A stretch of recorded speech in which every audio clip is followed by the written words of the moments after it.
नमस्कार दोस्तों, मेरे चैनल में आप सभी का स्वागत है। आज हम छत्रपति संभाजी महाराज के जीवन का दूसरा पार्ट हम देखने जा रहे हैं, तो बने रहे। 17वीं शताब्दी के मध्य में भारत के पश्चिमी हिस्से में मराठा साम्राज्य अपनी स्वतंत्रता के लिए संघर्षरत था, जिसका नेतृत्व छत्रपति शिवाजी महाराज कर रहे थे। दूसरी ओर मुगल साम्राज्य अपने विस्तार के चरम पर था और औरंगजेब ने दक्षिण भारत में अपनी पकड़ मजबूत करने के लिए कदम बढ़ाए। शिवाजी महाराज की बढ़ती शक्ति और प्रभाव से चिंतित होकर औरंगजेब ने अपने विश्वस्त सेनापति मिर्जा राजे जयसिंह प्रथम मराठों के खिलाफ अभियान चलाने का आदेश दिया। जयसिंह ने एक विशाल सेना के साथ दक्षिण की ओर कूच किया, जिसमें दिलेर खान जैसे अनुभवी सेनापति भी शामिल थे।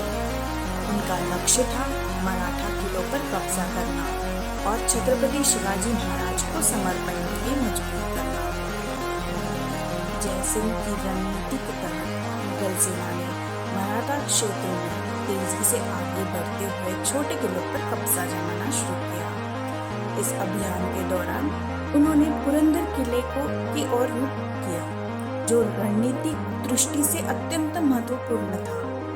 किले की सुरक्षा मुरारबाजी देशपांडे जैसे वीर मराठा सेनाओं के हाथों में थी, जिन्होंने मुगलों के खिलाफ जमकर प्रतिरोध किया।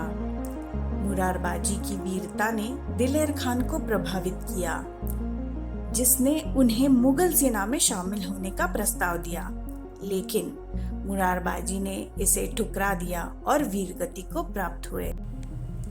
लगातार घेराबंदी और संघर्ष के बाद छत्रपति शिवाजी महाराज ने महसूस किया कि संधि संघर्ष से उनका राज्य और जनता को भारी नुकसान हो सकता है।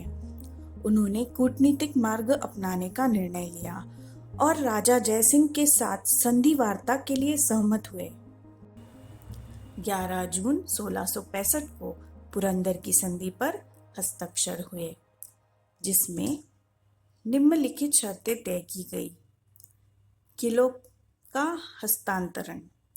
छत्रपति शिवाजी महाराज ने अपने नियंत्रण में स्थित 35 किलों में से 23 किलों को मुगलों को सौंप दिया, जिनकी वार्षिक आय 40 लाख खून थी। शेष 12 किले, जिनसे वार्षिक 1 लाख खून की आय होती थी, उन्होंने अपने पास रखे। मुगल सहायता का वचन। छत्रपति शिवाजी महाराज ने आवश्यकता पड़ने पर मुगलों की सहायता करने का वचन दिया। छत्रपति संभाजी महाराज की नियुक्ति। संधि की शर्तों के तहत छत्रपति शिवाजी महाराज के पुत्र संभाजी महाराज को मुगल दरबार में एक मनसबदार के रूप में नियुक्त किया गया और उन्हें मुगल साम्राज्य के प्रति वफादारी का आश्वासन देने के लिए एक राजनीतिक बंधन के रूप में रखा गया। छत्रपति संभाजी महाराज को मुगल सेना में 5000 सैनिकों की कमान सौंपी गई। पुरंदर की संधि के बाद 9 वर्षीय संभाजी महाराज को रणनीतिक बंधन के रूप में मुगल सेनापति राजा जयसिंह के साथ रखा गया। इस अवधि के दौरान उन्होंने मुगल दरबार की रणनीति और रणनीतियों को समझा, जो उनके भविष्य नेतृत्व के लिए महत्वपूर्ण था। संभाजी महाराज ने इस समय का उपयोग विभिन्न भाषाओं और युद्ध कौशल में निपुणता प्राप्त करने में भी किया। चौथी शर्त, कोंकणपन दावा। यदि शिवाजी महाराज बीजापुर के अधीन कोंकण क्षेत्र पे दावा करना चाहते थे, तो उन्हें मुगलों को 40 लाख खून का भुगतान करना पड़ता। 17वीं शताब्दी के मध्य में मराठा साम्राज्य के संस्थापक छत्रपति शिवाजी महाराज और उनके पुत्र संभाजी महाराज ने एक साहसिक यात्रा की, जो इतिहास में आगरा यात्रा के नाम से प्रसिद्ध है। यह यात्रा न केवल राजनीतिक रणनीतियों से भरपूर थी, बल्कि इसमें पिता पुत्र के अद्वितीय संबंधों की झलक भी मिलती है। 1665 में पुरंदर की संधि के बाद छत्रपति शिवाजी महाराज ने मुगल सम्राट औरंगजेब से मिलने का निर्णय लिया। 9 मई 1666 को वे अपने 9 वर्षीय पुत्र संभाजी के साथ आगरा पहुंचे।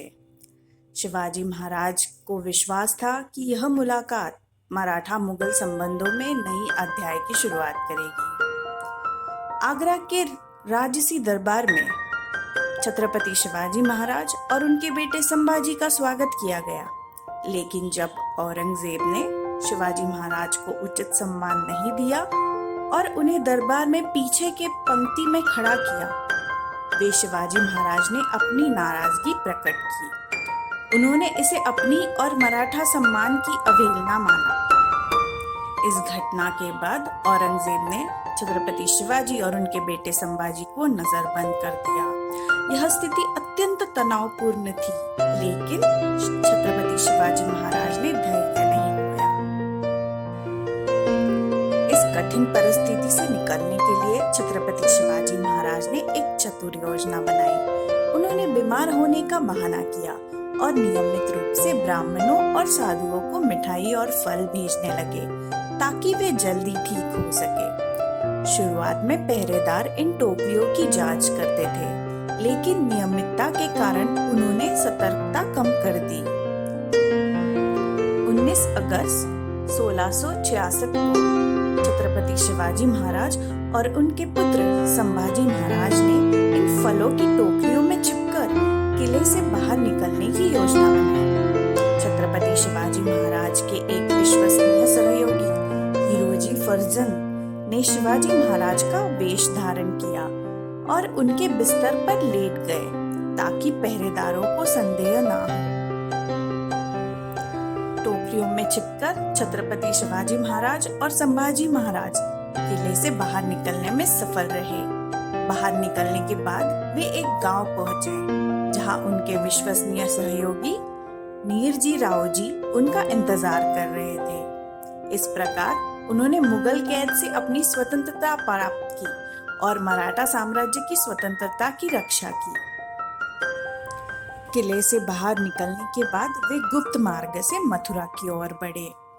इस दौरान उन्होंने अपने विश्वसनीय सहयोगी की सहायता ली और भेष बदलकर यात्रा की ताकि मुगल सैनिकों को नजरों से बच सके। मथुरा पहुंचकर छत्रपति शिवाजी महाराज ने संभाजी महाराज को एक विश्वसनीय ब्राह्मण परिवार के संरक्षण में छोड़ा ताकि उनकी सुरक्षा सुनिश्चित हो सके। इसके बाद छत्रपति शिवाजी महाराज ने गुप्त मार्ग से महाराष्ट्र की ओर प्रस्थान किया। इतिहासकारों के अनुसार 1666 में आगरा से भागने के बाद संभाजी महाराज मथुरा में एक ब्राह्मण परिवार के साथ लगभग 1 साल तक रहे। इस अवधि में उन्होंने संस्कृत भाषा का गहन अध्ययन किया। जब छत्रपति शिवाजी महाराज और उनके पुत्र संभाजी महाराज आगरे से भागने में सफल हुए, तो उन्होंने मुगल सम्राट औरंगजेब को भ्रमित करने के लिए एक रणनीतिक योजना बनाई। छत्रपति शिवाजी महाराज ने अपने विश्वसनीय सहयोगी के माध्यम से यह अफवाह फैलाई कि संभाजी महाराज की मृत्यु हो गई है और प्रतीकात्मक रूप से उनका अंतिम संस्कार भी आयोजित किया गया। इस चाल का उद्देश्य औरंगजेब को यह विश्वास दिलाना था कि अब संभाजी जीवित नहीं है, ताकि मुगल सेना उनकी खोज बंद कर दे और वे सुरक्षित रह सके। इस बीच संभाजी महाराज को मथुरा में एक विश्वसनीय ब्राह्मण परिवार के संरक्षण में गुप्त रूप से रखा गया था, जहां उन्होंने अपनी पहचान छुपाकर समय बिताया।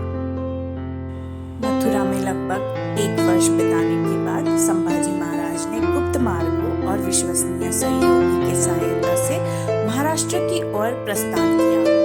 उन्होंने भेष बदलकर यात्रा की ताकि मुगल सेनाओं की नजरों से बच सके। वे सुरक्षित रूप से राजगढ़ पहुंचे, जहां उनका स्वागत मराठा सरदारों और प्रजा ने किया। उनकी सुरक्षित वापसी ने मराठा साम्राज्य को मजबूत किया और मुगलों के खिलाफ संघर्ष में नई ऊर्जा का संचार किया। आगामी भाग 3 के लिए हमारे साथ बने रहे। नियमित अपडेट्स के लिए हमारे चैनल को सब्सक्राइब करें।